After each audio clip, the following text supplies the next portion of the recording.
Hi guys. I'm gonna try and show my cat if she'll stay here. I got her out of bed. Here, there. She's an Aussie Mist. She's got an M on her forehead. I think sometimes it looks like a spider.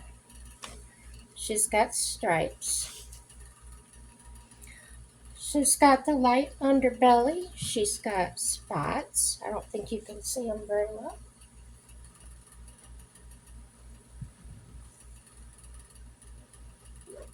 They're on here. And when she walks away from me, when she's got her tail straight up, the white on the back of her legs is real foofy, and to me it looks like she's wearing bloomers. She's my emotional support animal. She's very tuned into me. I know. She's being pretty good considering I got her out of bed. She likes to have her feet on me. Maybe I can get her coach.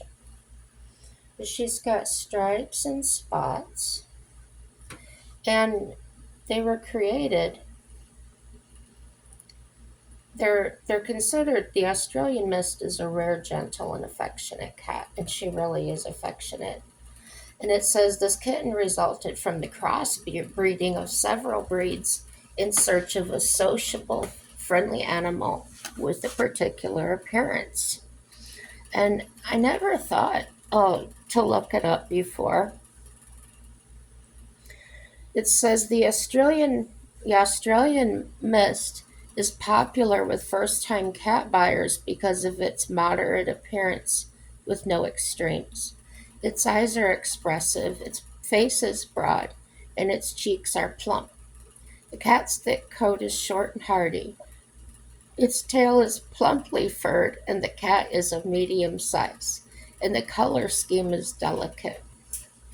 She changes colors. She's indoors all the time, but right now she's dark from winter. But in the summertime, she lightens up, and you could really see the spots and the stripes because where you saw the dark hair, it'll get real light, like almost a blonde color. Um, she travels with me. She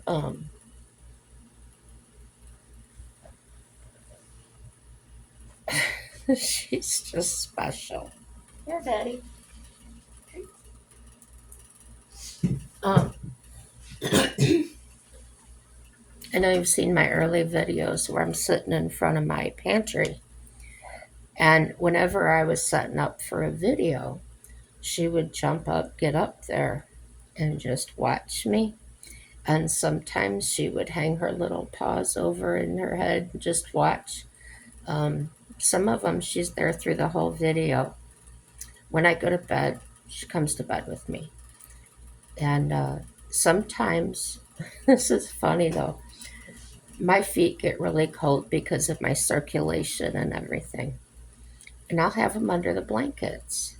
But she'll go and she'll lay on them when they're cold. And when they're warmed up, she'll come lay, like, I'm laying on my side with my knees bent. She'll cuddle, stuff herself in there behind my knees.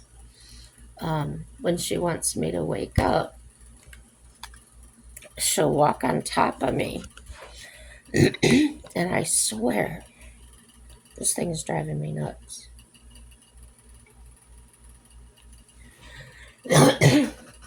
It feels like she's pushing down on my body to wake me up.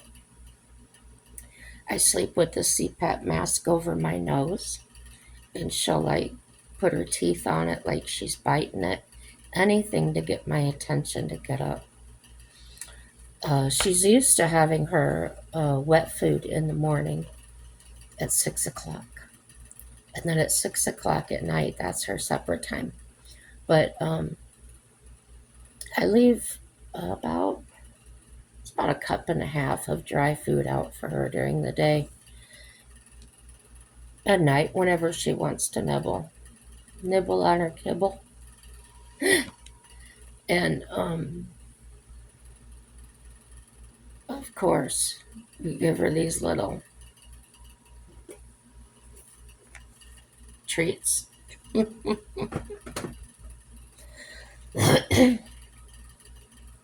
Now, no matter what she's doing, I'll say, "Get your manners."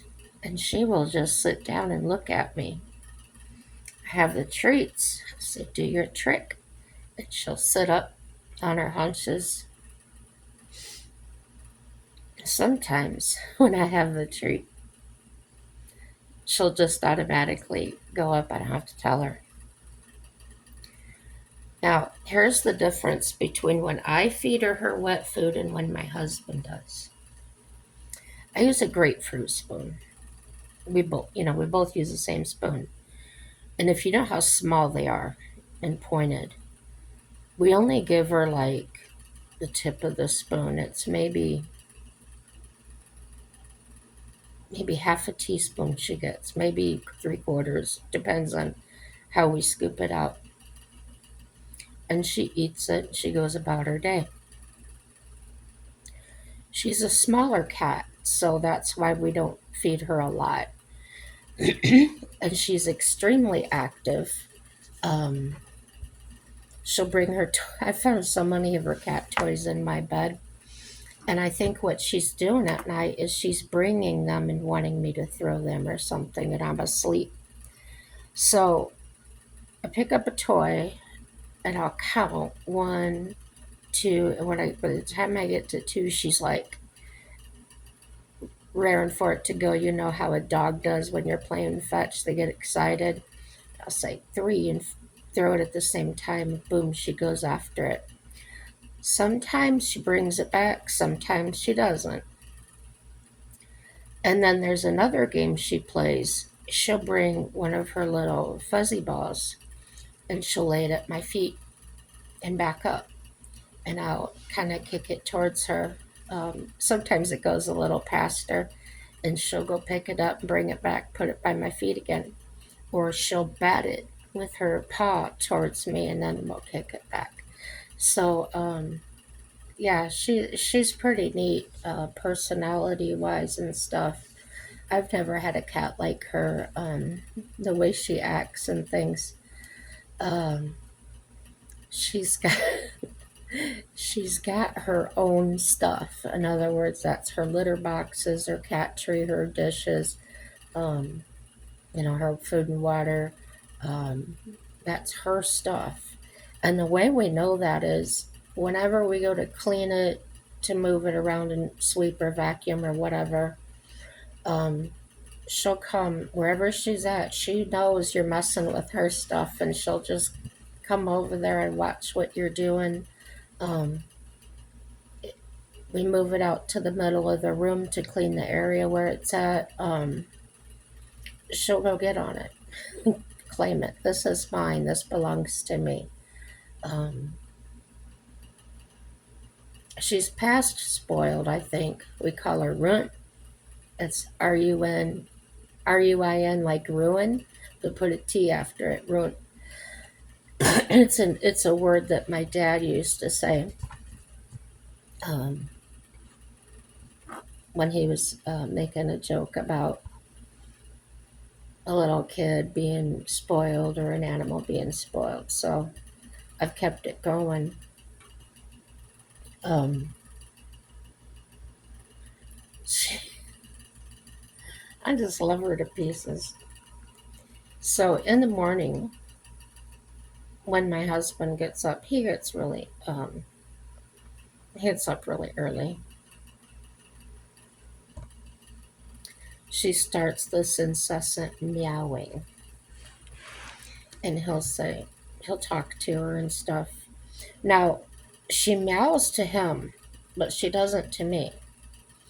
And but she only wants to be held by me. But I barely touch her. I instead of going down to her skin and rubbing her, I just just her hair. And I think she likes that better.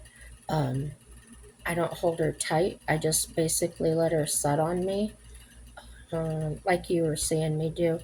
Um, yeah, and I told my husband, I think that's what it is you're actually holding her firmly, and she's uncomfortable with that. Now, she follows him. Like, she'll go out of the apartment, he'll invite her, and she'll go down to the mailbox with him down through the building.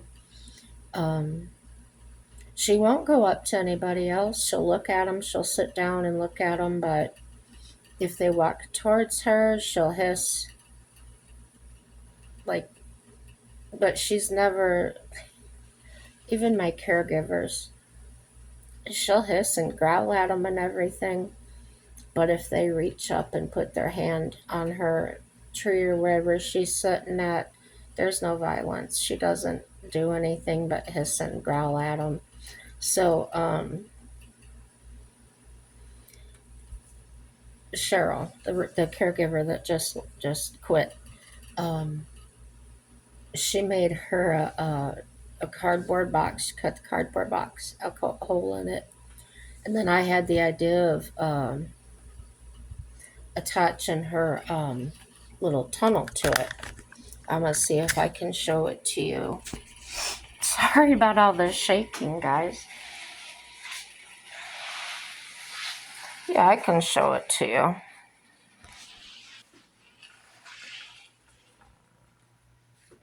There it is.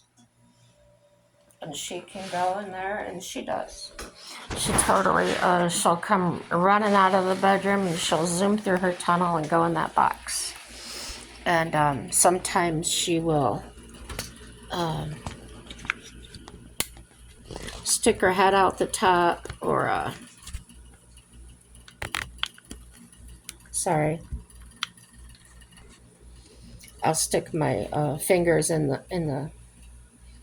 through the hole and go like that, and she'll like get my fingers and stuff. So yeah, she enjoys it a lot. Cheryl used to come at 9 o'clock in the morning. Now, her and my cat's relationship, um, she would try to play with the cat, and the cat would go hissing and growling, and she just kept working with her, just not pushing her to the point that it annoyed the cat. But now that she's not coming, I'm sad because she goes and sits in front of the door and waits at 9 o'clock. So that part is really sad about Cheryl quitting. Um, it's kind of like your kid and an ex. Don't bother making a relationship with my kid if you're not going to stick around, right? Um, but no, my cat's not my kid. I don't have any children. Um, I was looking at possible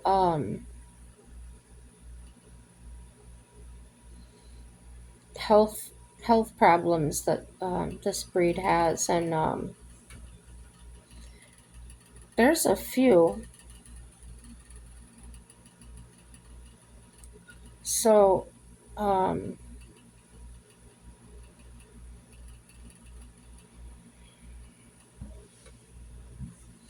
I'll show you. This is a picture of what she looks like in the summer.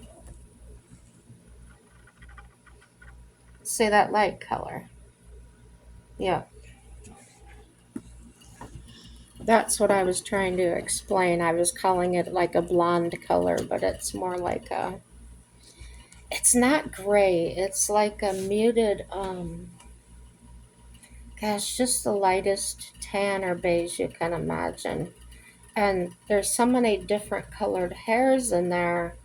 Um, it does look kind of misty. And the personality they explain here is really accurate. It says Australian mist cats are known for being affectionate, gentle, and people oriented, making them excellent family pets, especially for those seeking a snuggle buddy. They are also known for being adaptable and happy to spend time indoors. It says here's a more detailed look at their personality. Affectionate and people oriented. Australian mists are very social and thrive on human interaction, often seeking out cuddles and attention. Now, she's not so much that way with anybody but me. And I don't know why that is, other than maybe it's the way I touch her. Um, she has her cuddling moments. She never hides. She never goes and hides under the bed or anything. Um, Strangers come over. She actually acts kind of bold. She'll very confident. She'll get up on her tree or she'll sit and watch them. But if they try to touch her, she's a touch me not. She'll just walk away and then come back in a few minutes when she feels like the pressure is off. Um, Adaptable and calm, they are generally relaxed and can adapt well to indoor living, making them suitable for families with busy schedules. Gentle and playful, while they enjoy cuddling, they are also playful and can be quite energetic, especially when young. She is, I think she's going to be 5 this year. Um, Good with other pets. Now, I don't have any other pets, but I'll tell you my experience with her and other animals. Um, there was a lady that used to live across the hall from us when we lived in our bigger apartment, and she had a Shih Tzu. And I don't know, every Shih Tzu I've met is just so sweet, just really sweet dog. And my cat got out in the hallway, so they met, and I thought, oh no, this might be a bad thing. They touched noses. My cat rubbed on her. They became fast friends. So whenever she opened her door to go somewhere, her little dog would run to our door. And then same with my cat. If she accidentally well, not accidentally, if she ran out, she went right to that apartment door. So that was really neat. We were out in we had the courtyards. We have 2 courtyards here. Um, that's an area that's surrounded by the building, so there's no way for the cat to really escape unless somebody opens the door and lets her out. Somebody um, came and let their big dog out, not realizing that I was out there with my cat. So this big dog comes, and I thought, oh man, I don't want her to get hurt. So I'm walking towards her to pick her up. She's by a tree, and I thought, she's going to go up that tree. She didn't. She looked right at that dog, and the dog was like, I thought he was going to get her because of the way he was acting. And she did spike the hair up on her back, but she did not move backwards, not one step. Very confident. She didn't attack the dog. She didn't swipe at it, hiss or growl. She did hiss and growl at it when it got way close to her, like touching her with its nose. And still, then she didn't move. She just sat there or stood there. Um, Another time, there's a dog that a really older gentleman had, and it was just a mutt kind of terrier. And he would walk it every day, and he lives on the other side of the building, but instead of going outside and walking around, he would walk through the building and go out this door. Well, Nettie had gotten out in the hallway, and she usually does that when we're bringing in groceries. We try to watch her, tell her to get back, and she listens normally, but sometimes she'll just jump out there, and she just wants to see what's out there. So whenever that dog came around, she had the same relationship with that dog as she had with the Shih Tzu. So I believe what they say about getting along with other animals. Um, she also likes her kennel. She loves the vet. Um, I take her treats and she'll do her tricks for the vet. So very relaxed. Animals act a little apprehensive when they go into a strange place and stuff. She's totally fine with it. Um, what she's not fine with is me leaving. If I go out the door and I'm gone for a little while, my husband's here, he says, she sits by that door and meows and hollers for me for a long time. So I don't like that, but I'm here with her 24/7 normally, so probably me leaving is a different thing for her to get used to. My eyes, they've been itching me for a couple of days now. I do have an eye appointment coming up because I found some things wrong with my eyeballs. So we took her to Indiana with us. We had to go because Mike's mom passed. And neither one of our families had a place for us to stay. So the girlfriend back there, I told you that I have, her house was full. But she goes, I can't turn you away. She said, I got a couch and a recliner. And I said, well, the problem is, Sherry, that I have my cat. She goes, I don't know how that would go. She goes, I have a big German Shepherd puppy and I have a Pomeranian.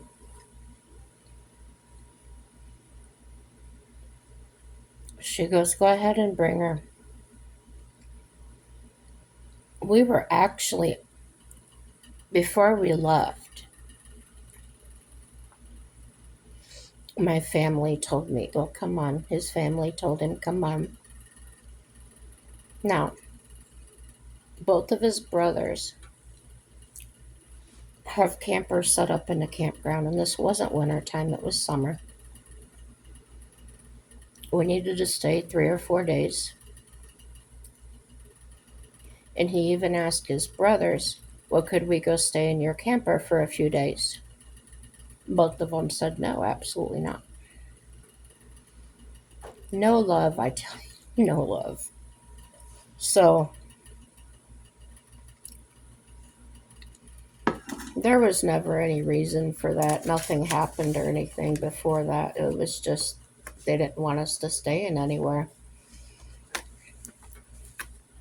So we get to the house. I've got her in her carrier, little gray cat carrier, hard sided. See, her German Shepherd was probably 8, 9 months, and he was absolutely huge. And the big oaf that he was, he put his head, his nose to the thing, and his big sniffing was blowing her away. And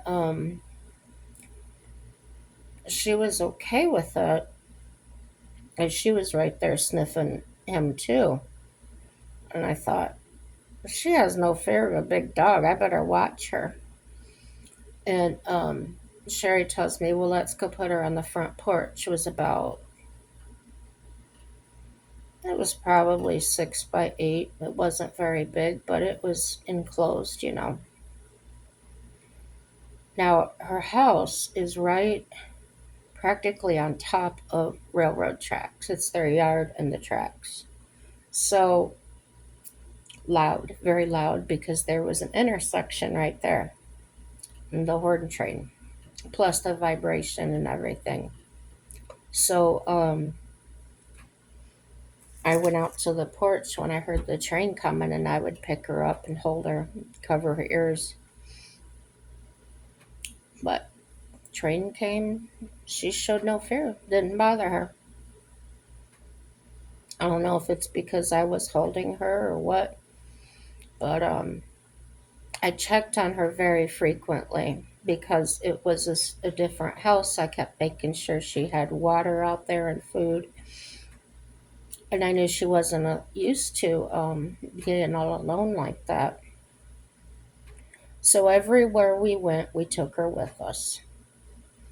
Um, I didn't want a chance of her getting out. I didn't want a chance of one of the dogs. So I would bring her into the house when it got too warm out there, and I would set her on the dining room table while I was sitting there. And so she's facing out into the room. Well, the little dog came, the little Pomeranian came, and so cute. He was black and tan. And he would stand up on his back legs and kind of hop and look for that. She meowed at him. So he got up there and put his nose up there and she licked his nose. So she liked the little dog a lot. I think the other one was just too clumsy and, you know. So yeah, and the vehicle I had that we were driving in, I could stand my wheelchair up in and lock the wheels. And I let her out of the kennel because she wasn't she wasn't the type of cat that would try to get on the floor and hide under the seat or get in your feet or anything. She's just very confident and she wanted to look out. She got on the dashboard a couple of times when we were stopped. She would get up there and lay down, catch some rays. And but most of the time, because I had my wheelchair standing up back there, she would go lay in my wheelchair and watch out the windows while we were going down the road. So that was pretty cool.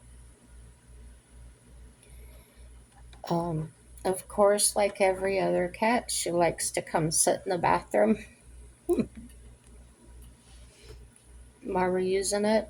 When I get into the shower, she does meow at my husband or my caregiver who's ever here. When I get into the shower, she'll go sit next to the shower, outside the curtain, and she'll meow. Facing the door, she'll be meowing at somebody. I've never fallen in the shower. I've slipped a few times, but I have handrails. I've caught myself. So I don't know if she's aware of what could happen or if it's just because I'm in the water or I'm out of her sight. But if somebody comes in there, she'll stop meowing at them. When my husband's home, now if I go to the bathroom when I'm home with her alone, she'll just come sit in there. And we got this little game we play. I'll go, "Chick, chick, chick," and she'll take off running out of the bathroom.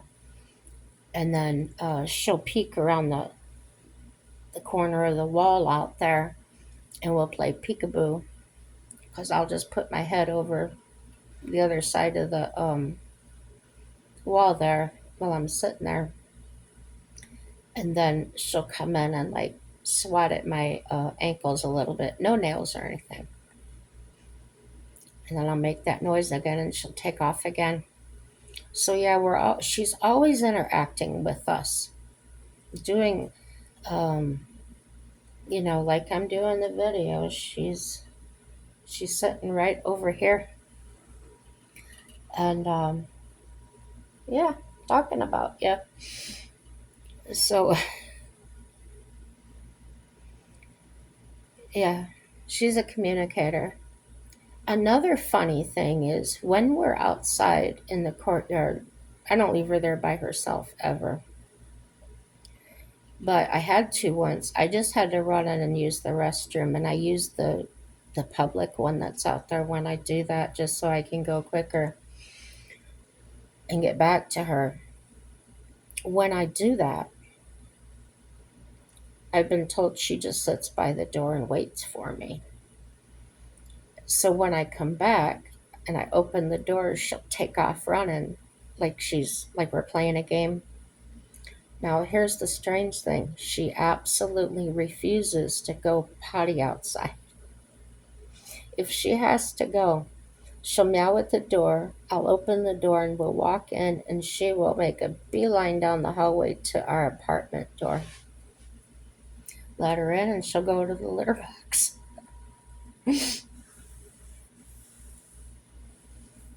Pretty neat. We had to go to Fargo one time, which is 3.5, 4 hours away. It's where I bought Bubba at. And somehow, when my husband and I were leaving, she got out. So we were gone that long of a drive. We were at the dealership for hours. We didn't get home. We left at like 8 o'clock in the morning and didn't go home till 8, 9 o'clock at night.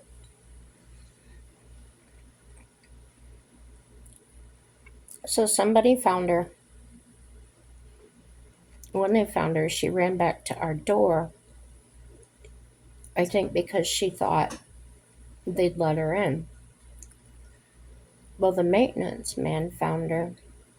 Why he didn't put her in here, I don't know. Because, they usually have master keys. Maybe he wasn't allowed to open our door, I don't know. So he took her and he put her in that public bathroom out there. Tried to give her some chicken.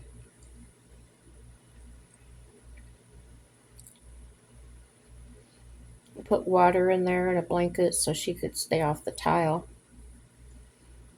And never went to the bathroom in there the whole time. Did not touch the chicken. I thought, well, that's good. She won't take food from other people. But the other thing is, she will not touch human food. If it's on the table, she'll jump down off the table. Um, she's a very good cat. Um, Not one to really get on the countertops and things. She has gotten up there. Um, but if I just get down, she gets right down. Never taught her that, never had to force her to do anything. She loves to lay in my wheelchair. So if I come out here and she's in it, all I have to do is I love on her. And then she just looks at me and I'll talk to her a little bit. But really, all I have to do is just touch the hair where her tail attaches. I'll just say, touch her hair a little bit, say, excuse me, and she'll get right down. Um, I really believe in treating animals in a gentle way. They don't understand words, our language, but they can pick up on the tones and they can learn what we're saying. Like I tell her down, but I also give the physical motion of, you know, and be patient. But, she learned, she picked up on things really quick.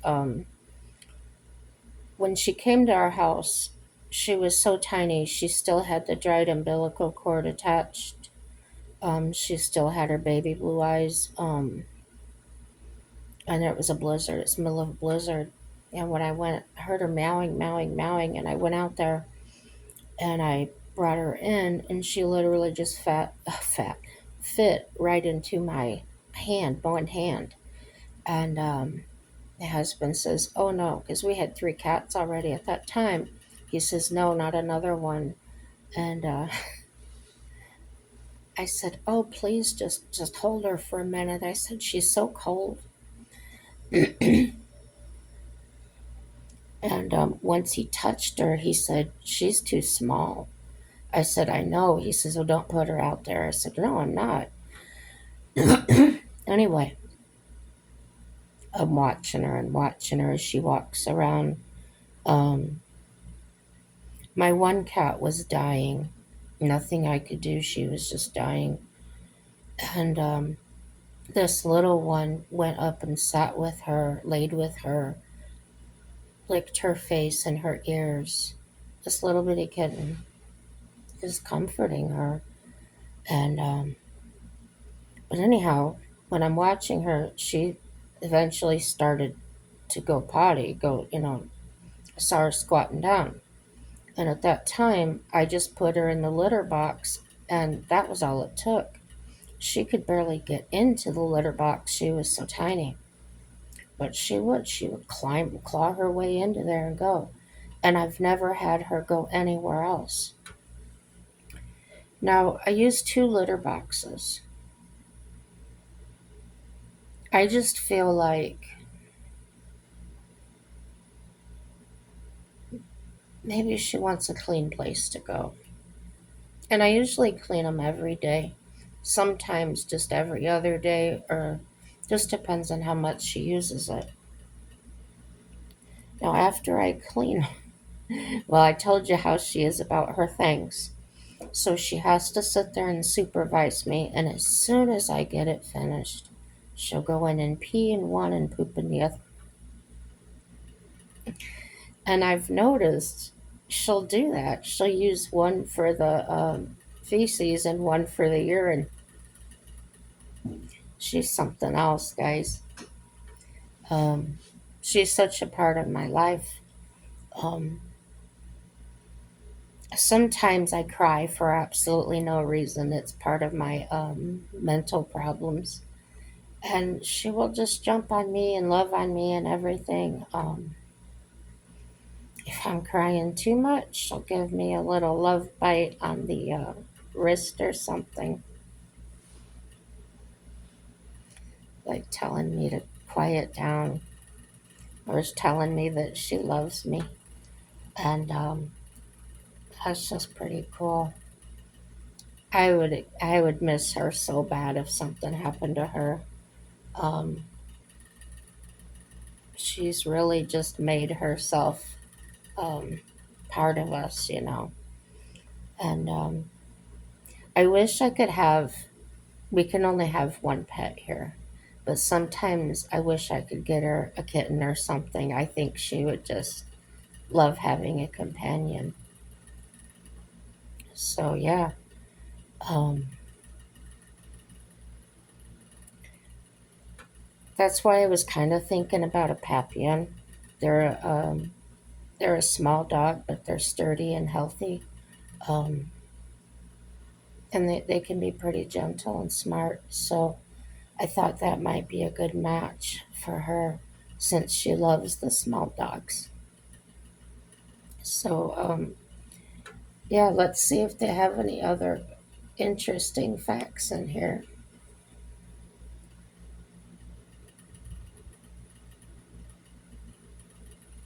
It says good with other pets. They are often described as friendly and can get along well with other cats, dogs, and even children, provided they are taught appropriate handling techniques. They're not known for scratching or biting. Mature Australian Mists are known for their gentle nature and are unlikely to scratch or bite when handled. Yeah, she hasn't. And there's been times. Sometimes I take her when I'm wheeling down my wheelchair down to the laundry room or something. I'll take her with me. And if something startles her, or somebody slams a door or something, the most she'll do is just grab onto my shoulder. Um, Little bit of nails, but not enough to really do anything. It says rare breed. Australian Mists are a relatively rare breed, and their popularity is not as high as that of some other cat breeds.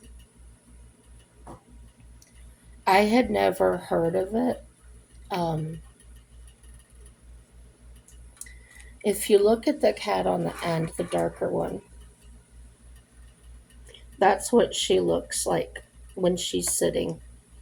But then the lighter one, the next one, is what she'll get almost that color in the summer, like I said. It says this breed craves companionship, and you can often find the Australian mist curling up on your lap as soon as you sit down. This breed of cat is quite docile and friendly and makes a great indoor cat. It is also a safe playmate as a family cat or for elderly companionship. So, um, I really feel like she lucked out and we lucked out that she had come to our apartment down there by the lake and just meowing. The windows went down almost to the ground, and she was on the windowsill just meow, meow, meow. And I thought it was really strange. It's like there's no buildings around there. We didn't have any other tenants at the time because it's a summer resort. Um, we were basically caregivers there and we just stayed. So, yeah, it was just the way it worked out. She probably would have froze to death out there. When we found her, she was colored like a Siamese. She had the black ears and the black tail and the black feet, and then the rest of her was basically that whitish, off-white color. And as she started changing, her little black feet turned into stripes, and her black tail got lighter, and then it turned white underneath. She was white underneath her tail and her belly, and just she doesn't. I should say this: she sheds, but it's not a lot. Um, her cat tree is not loaded with hair. She'll go lay on my towels sometimes in the bathroom, and I have a black blanket I put on top of them just in case. And rarely, I mean, there's just barely any hair on it. I do brush her now and then. I do trim her nails back to the curve. And the reason I trim her nails is because they get caught. Um, they just get so long. And I've also heard of cats' nails growing back into the pad of their foot. So I wouldn't want anything like that to happen. But overall, she's very healthy. She's got a little weepy eyes she's had for a while now. And when I get my vehicle back from the shop, I'm gonna make an appointment to get that looked at. And I recommend Joy cat food. It's joydogfood.com. I'm not being paid for this. This is just my personal experience. I had a lab, black lab, and she was getting those hot spots on her back and towards her, right on her um, hip bones. And that developed when she was about 4 years old. And she was just so miserable. I first thought it was fleas. I thought all kinds of things. I tried oatmeal baths and all kinds of things, and no matter what, it would just pop up and it would stay that way, and her skin would flake off in big flakes. So, um, I went to the vet. They didn't know what to do about it. They said give her some Benadryl, and to me, that wasn't a solution. That wasn't going to fix the problem. Well, I happened to be in a feed store one day. I was getting some things for my horses, uh, and the lady there that sold the Joy dog food, she suggested this high protein, and it was for sporting dogs, but it was high in omega 3s and protein.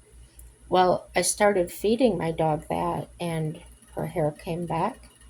The stuff went away, and so that's what I would suggest doing before you went and got medication and things. Is look at your animal's diet, do some research, find out. Like, so now I do research all of that, and I've noticed Nettie is having when I was brushing her, she was having a few flakes come off. So I said, oh, I need to go check into the Joy Food and see if they have something like that for cats. And I did find some on there. Uh, I was going to go find the price. And that's when I typed in her breed and things that popped up, and I thought, oh, how interesting. And as I started reading, I said, I don't know what kind of video I'm going to do. And then it occurred to me, well, I can do a video about Nettie. So yeah, that's how it was.